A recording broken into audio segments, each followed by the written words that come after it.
তিন বন্ধু সফরের জন্য বের হইল।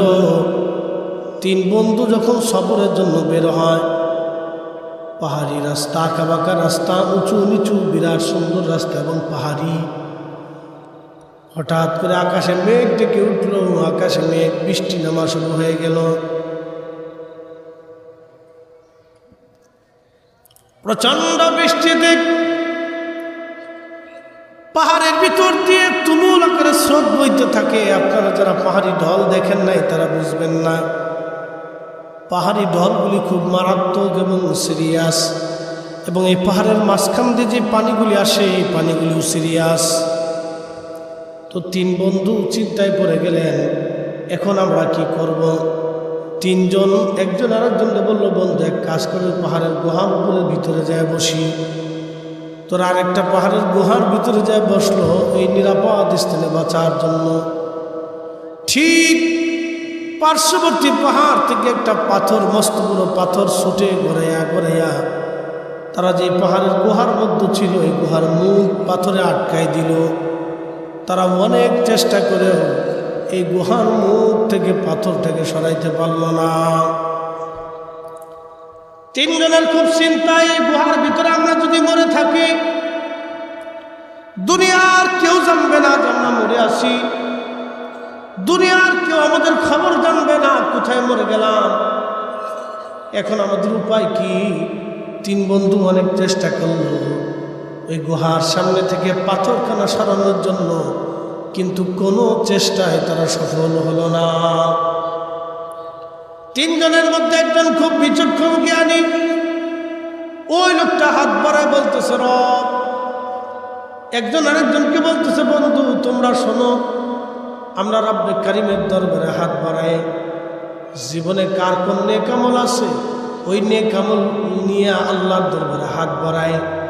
আজকে আল্লাহ পাথর না সরাইলে এই গুহার সামনে থেকে পাথর সরানোর মতো কোনো ক্ষমতা আমাদের নাই। তিন বন্ধুর একজনে হাত বাড়াই দিছে, আর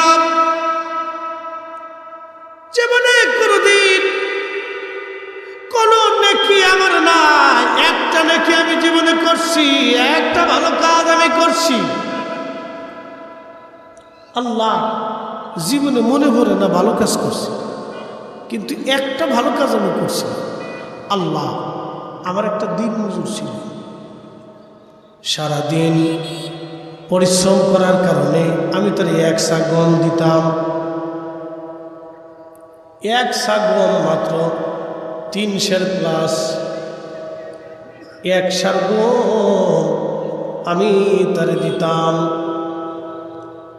এই গমগুলি নিয়ে এসে কোন রকম সংসার চালাইতো। হে রব্বে কারীম, একদিন সে কাজ করে চলে গেল, কিন্তু বেতন নিল না, গম না নিয়ে চলে গেল। বহুদিন পরে সে আমার কাছে ফিরে এসে বলল, মালিক এক সা গম পাইতাম, ওই এক সা গম আপনি আমার দিয়ে দেন, আমার বাচ্চারা ক্ষুধার্ত, আমার খুব অভাব, আপনি এক সা গম আপনি আমার দিয়ে দেন। আমি সেই দিন আমার দিন মজুরকে বললাম, দিন মজুর আমার গোয়াল ঘরের মধ্যে গরু যা আছে সব নিয়ে চলে যাও। দিন মজুরটা ডাক দে বলল, মালিক রে আপনি আমার সঙ্গে বাহানা করবেন না, আমি গরিব মানুষ, আমি অভাবী, আপনি দয়া করে আমাকে ওই এক সা গম দিয়ে দেন। গমের মালিক আমি, গরুর মালিক আমি না।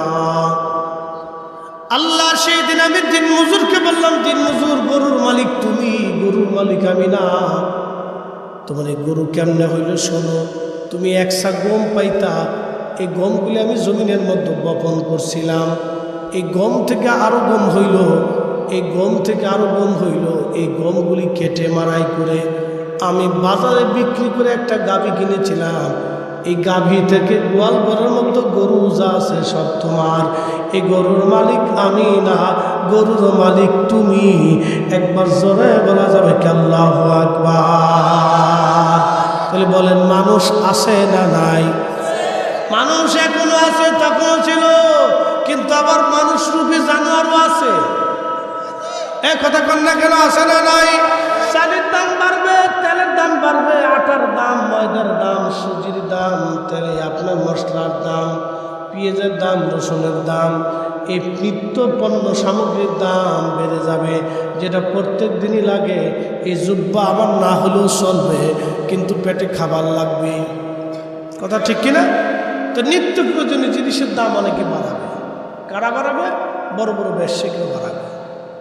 সিন্ডিকেট করে তারা চিন্তা করবে যে কিভাবে বাড়ানো যায়, কিভাবে পাবলিকের পকেট থেকে টাকা খসানো যায়। তো সেই দিনে সেই লোকটা দিন মজুরে গরু দিয়ে বলতেছে, দিন মজুর রে, গরুর মালিক আমি না তো, গরুর মালিক তুমি। তোমার একশা গম দিয়ে আমি জমিনে বপন করিয়া গম থেকে গম হয়েছিল, এই গম বেচে গাভী কিনছিলাম, এই গাভীর থেকে আরো গরু হয়েছিল, এই গরুর মালিক তুমি, গরুর মালিক আমি না। তখন ওই লোকটা হাত বাড়ায় কাঁদার বলে, রব আমি সেই দিন আমার দিন মজুরে গরুগুলি দিয়ে দিছিলাম। সে খুশি মনে হাসতে হাসতে গরুগুলি নিয়ে অত্যন্ত উৎফুল্ল হয়ে আনন্দিত হয়ে সে চলে গেছিল। আল্লাহ, এই ইবাদতটা যদি তোমার পছন্দ হয়, আল্লাহ আমি তোমার গোলাম দাস, আজকে এই পাহাড়ের গুহার ভিতর বিপদে পড়ছি, ওই আমলের উসিলায় তুমি দয়া করে আমার পাথর সরাই দাও। নবীজি বলতেছেন পাথরের 3 ভাগের 1 ভাগ গুহার সামনে থেকে টাচ করে সরে চলে গেল। একসাথে বলবেন না আল্লাহু আকবার, নারে তাকবীর, নারে রিসালাত। তাহলে আমলের দরকার আছে না? না, আমলের বরকত আছে না? কবুল হয়েছে। বাকি রইল আরো 2 ভাগ। আল্লাহর বান্দা আরেকজন হাত বাড়ায় বলে, রব জীবনে কোনো ভালো কাজ আছে আমার জানা নাই। কি বাড়াইছে? মোনাজাত তাহলে কেমনে করতে? হাত দিয়ে না মনে মনে? আগের জমানা তো হাত বাড়ায় দোয়া ছিল, আমরার জমানায় বেদাত হচ্ছে। কি আফসোস, হতভাগে জাতি, শয়তানে শয়তানে সারা দেশ ভরে গেছে। কথা কন নাকি? ঠিক কিনা? আমরার ভিতরে শয়তান ঢুকে গেছে। এই শয়তান থেকে আপনাদেরকে দূরে থাকতে হবে, ইমানকে বাঁচাইতে হবে। মহাসর্বনাশ। সহিহ বুখারীতে আছে, সে আল্লাহ আরেক বান্দা হাত বাড়াইছে, ই আল্লাহ জীবনে কোনো ভালো কাজ করিনি, একটা ভালো কাজ আমি করতাম। আল্লাহ তুমি জানো আমি দরিদ্র মানুষ ছিলাম, সারাদিন উট দুম্বা ভেড়া বকরি চড়াইতাম, সরাইয়া সরাইয়া বিকেল বেলা উট দুম্বাগুলি দহন করিয়া কিছু দুধ বাজারে বিক্রি করতাম, কিছু দুধ বাড়ি নিয়ে আসতাম। আল্লাহ তুমি তো জানো আমার একটা অভ্যাস ছিল, আমার বাড়িতে একটা বৃদ্ধ মা ছিল, বাবা ছিল। আমি দুধগুলি দহন করিয়া বাড়িতে আনিয়া আগে মা বাবারে খাওয়াইতাম, পরে সন্তানদেরকে খাওয়াইতাম। ও গো মা তুমি এ ধরনের শ্রেষ্ঠ নিয়ামত, তোমারই পদতলে রয়েছে জান্নাত, তোমারই পদতলে রয়েছে জান্নাত।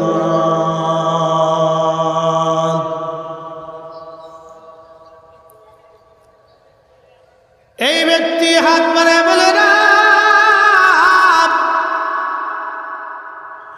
জীবনে কোনো আমল নাই, আমার বৃদ্ধ মা বাবারে না খাওয়াইয়া আমি খাওয়াইতাম না আমার সন্তানদেরকে। বন্ধু যুবক আপনাকে বলতেছি, বিদেশে থাকেন আর ব্যবসা বাণিজ্য করেন, বাহিরে থাকেন, চাকরিতে থাকেন, যেখানে থাকেন, বাহির থেকে আসার সময় কিছু খাবার দাবার যাই কিছু কাপড় চোপড় আনেন না কেন, আগে মার হাতে দিবেন, বাবার হাতে আগে দিবেন, তারা খুশি হয়ে যাবে, সন্তুষ্ট হয়ে যাবে। এই লোকটিকে দেখে দেবে রব্বুল আলামিন, আল্লাহ আমি আমার বাবা মারে না খাওয়াইয়া সন্তান খাওয়াইতাম না। একদিন আমি ওই মাঠ থেকে উট দুম্বা ছাগলগুলি চড়াইয়া চড়াইয়া দুধগুলি দহন করিয়া বিক্রি করিয়া আমার বাড়ি আসতে রাত গভীর হয়ে গেল। কিছু দুধ পেয়ালা ভরে বাড়ি নিয়ে আসছি মার জন্য, বাবার জন্য। আইসা দেখলাম রাত গভীর, আমার আব্বা আম্মা বিছনার মধ্যে ঘুমায় পড়ছে। ও মালিক, আব্বা আম্মা বিছানার মধ্যে ঘুমাই, আমি চিন্তায় পড়ে গেলাম আমার আব্বা আম্মা ঘুমাইলো, এখন যদি ডাকি তাহলে আব্বা আম্মার কষ্ট হবে। আল্লাহ, আমি আমার বাবা আমি আমার আব্বা আম্মার ঘুম থেকে জাগাইতে মনস্থ করলাম না, ভালো মনে করলাম না। দুধের পেয়ালা কানা হাতের মধ্যে নিয়ে আমি আমার মায়ের শিয়রের পাশে বসে রইলাম। আমার বাচ্চারা ক্ষুধার জ্বালায় কান্নাকাটি করে ঘুমাইলো, তারপরে আমি আমার বাচ্চাদেরকে দুধ খাওয়াই নাই। আমার একই চিন্তা, আগে মা খাবে, বাবা খাবে, পরে সন্তান খাবে। রব্বুল আলামিন, আমার মায়ের ঘুম ভাঙার পরে আমি আমার মায়ের আগে দুধ পান করাইলাম, আব্বাজানকে দুধ পান করাইলাম, তারপরে আমি আমার সন্তানদেরকে দুধ পান করাইলাম। রব্বুল আলামিন, আমলটা যদি তোমার পছন্দ হয় এই আমলের উসিলা করলাম। আজকে পাথরের বাকি অংশ তুমি গুহার সামনে থেকে সরায় দাও। আল্লাহর নবী বলেন, পাথরের 3 বাকি 2 ভাগের 1 ভাগ টাস করে গুহার সামনে থেকে সরিয়া গেল। একবার আওয়াজ তুলে বলা যাবে কে মারহাবা, আল্লাহু আকবার। এই জন্য আল্লাহ বলেন, আবুদুল্লাহ ওয়া লা তুশরিকু বিহি শাইয়্যান ওয়া বিল ওয়ালিদাইনি ইহসানা।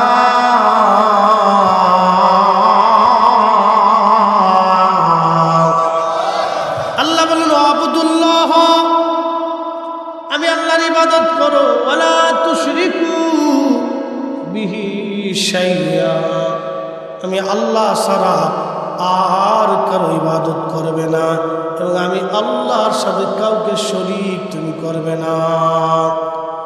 এরপর আল্লাহ বলতেছেন, ওয়াবিল ওয়ালিদাইনি ইহসানা, আর তুমি তোমার পিতা মাতার সঙ্গে সদাচরণ করবে, সুন্দর আচরণ করবে, সুন্দর ব্যবহার করবে।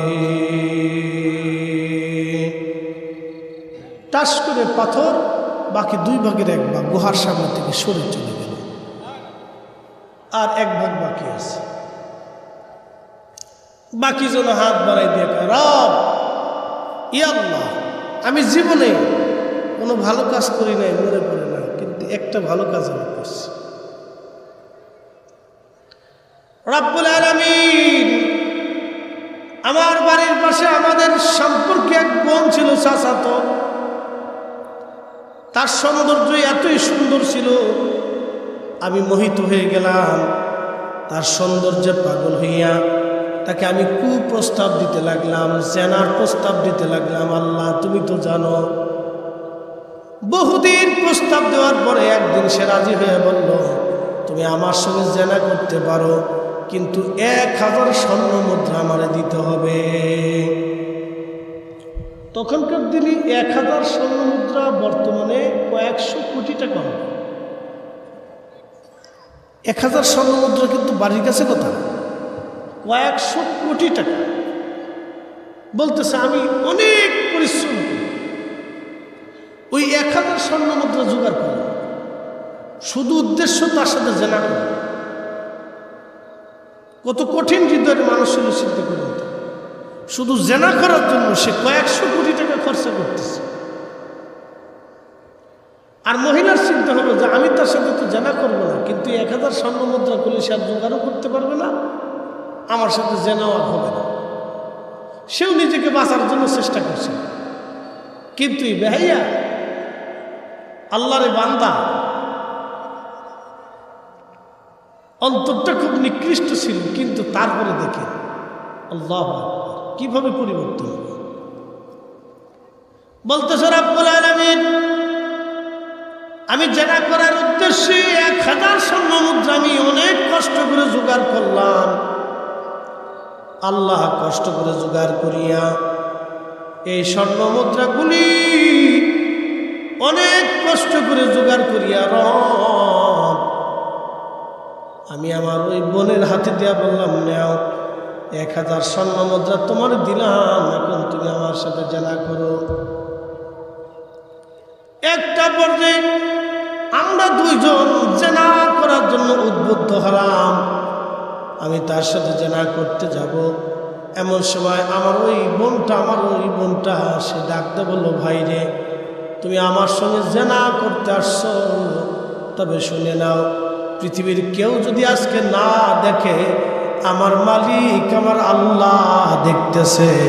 আমার ভাইরে, তুমি আল্লাহকে ভয় করো। চিৎকার মেরে জোরে বলেন আল্লাহু আকবার। মেয়েটা বলতেছে, তুমি তো আমার সাথে জেনা করতেই চাও, তো দুনিয়ার কেউ তো দেখতেছে না, আমরা খুব সাঙ্গোপনে জেনার জন্য উদ্বুদ্ধ হয়েছি, কিন্তু আল্লাহ তো দেখতেছে, তুমি আল্লাহকে ভয় করো। যুবক বান্দা বলতেছি, আপনি জানেন আমি ঠিক ওই মুহূর্তেই আপনার ভয় আমার অন্তরের ভিতর ঢুকে গেল, আমার অন্তর কাঁপতে লাগলো।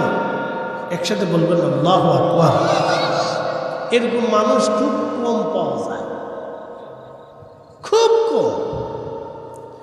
আল্লাহর কোরআন বলতেছে, ইন্নামাল মুমিনুনা আল্লাযীনা ইযা যুকিরাল্লাহু ওয়াজিলাত কুলুবুহুম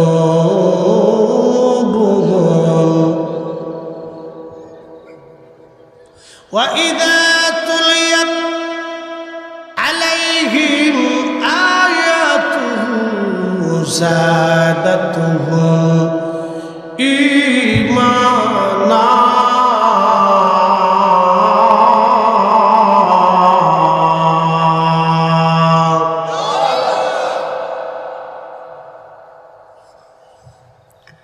নিশ্চয় তারাই মুমিন। মুমিন কারা? তারাই মুমিন। কেউ যদি নিজেকে দাবি করে বলে আমি মুমিন, তো কোরআনের আইন অনুযায়ী কেমন করে হবে মুমিন? কেউ আবার বলতে পারে আমি মুমিন, তো মুমিন কি? কাকে মুমিন বলা যায়? আল্লাহ কোরআন বলতেছে, ইন্নামাল মুমিনুনা আল্লাযীনা ইযা যুকিরাল্লাহু ওয়াজিলাত কুলুবুহুম ওয়া ইযা তুলিয়াত আলাইহিম আয়াতুহু যাদাতুহুম ঈমানা।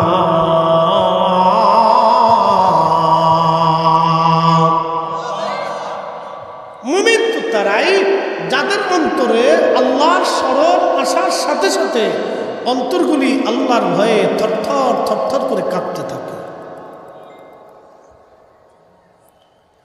তারা হলো মুমিন যাদের অন্তরে আল্লাহর ভয় আসার সাথে সাথে অন্তরগুলি আল্লাহর ভয়ে থরথর থরথর থরথর করে কাঁপতে থাকে, তারা মুমিন। ওয়া ইযা তুলিয়াত আলাইহিম আয়াতুহু যাদাতুহুম ঈমানা। এবং তাদের কোরআন যখন তাদের সামনে তেলাওয়াত করা হয়, তাদের ঈমানগুলি বাড়তে থাকে, দৃঢ় হতে থাকে, মজবুত হতে থাকে তাদের ঈমান।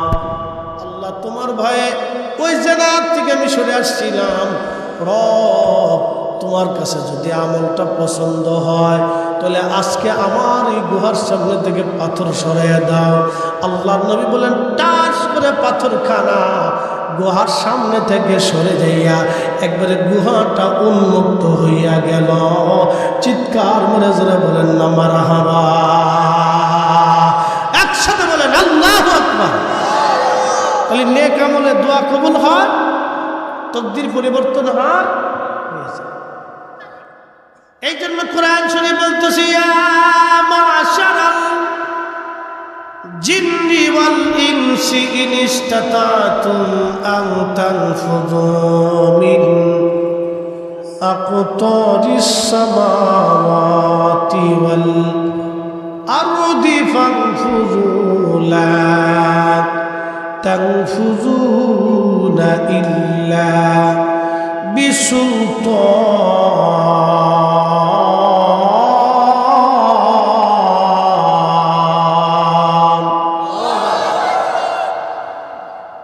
এই পৃথিবীতে সমুদ্র আছে কয়টা? মহাসাগর আছে 7টা। কয়টা মহাসাগর? 7টা মহাসাগরের কোনো কুল কিনারা নাই। আপনি কিনারা খুঁজে বলে দিতে পারবেন না, কিনারাও খুঁজেও পাবেন না। কিন্তু সাগর মহাসাগর 7টা, অন্যান্য সাগর আছে অনেক। ছোট বড় দিয়ে পৃথিবীতে অনেক বড় সাগর আছে। পানি আর পানি, নদী আর নদী, ঝর্ণার ঝর্ণা, পাহাড় আর পাহাড়। পৃথিবীর সবচেয়ে বড় পাহাড়ের নাম মাউন্ট এভারেস্ট। উচ্চতা আছে 29,000 ফিট। পৃথিবীর সবচেয়ে গভীর সমুদ্রের নাম হল আটলান্টিক প্রশান্ত। এর গভীরতা 36,000 ফিট। এই 36,000 ফিট পানির নিচে যদি কোনো মানুষকে ফেলে রেখে দিয়ে আসা যায়, তাহলে পানির চাপে ওই মানুষ একেবারে মিসমার হয়ে যাবে। তার গোশত হাড্ডিগুলি মিসমার হয়ে আলাদা হয়ে ছুটে ছুটে চলে যাবে, খুঁজে পাওয়া যাবে না। যতগুলি মানুষ আমরা, এর চেয়ে বেশি মানুষ মেলাতে দোকানে পাটে ঘুরে বেড়াচ্ছে, কিন্তু মাহফিলের মধ্যেও বসার তৌফিক নাই। কথা কোন ঠিক কিনা? তার মানে মাহফিলে বসার জন্য নসিব লাগে, মুসলমান হওয়ার জন্য নসিব লাগে, রোজাদার হওয়ার জন্য বাবা নসিব লাগে। নসিব সারা হবে না, নসিব সারা হয় না।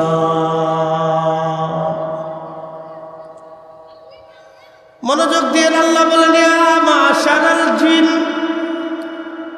হে মানুষ আর জিন, আল ইনসি ইন ইসতাতাতুম আন তানফুযু মিন আকতারিস সামাওয়াতি ওয়াল আরদি ফানফুযু লা তানফুযুনা ইল্লা বিসুলতান।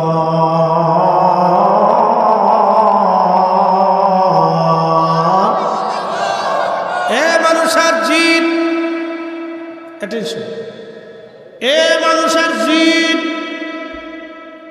আমি আল্লাহর সালতানাত ব্যতীত, সাম্রাজ্য ব্যতীত, সৃষ্টি ব্যতীত আর যদি কোনো তুমি সৃষ্টি পাও, সেইখানে তুমি চলে যাও,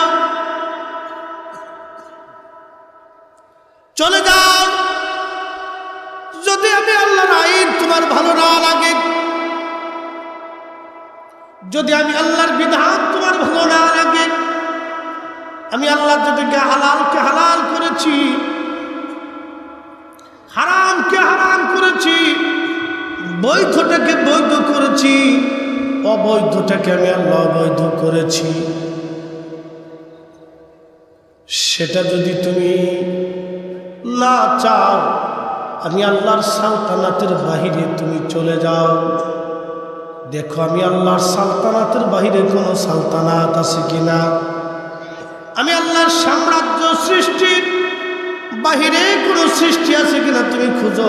তবে শোনো, লা তানফুযুনা ইল্লা বিসুলতান, আমি আল্লাহর সালতানাতের বাহিরে আর কোনো সালতানাত তুমি পাবে না। আল্লাহর সীমানার বাহিরে আমাদের আর কোনো সীমানা নাই। কি কথা বলেন, ঠিক না বেঠে?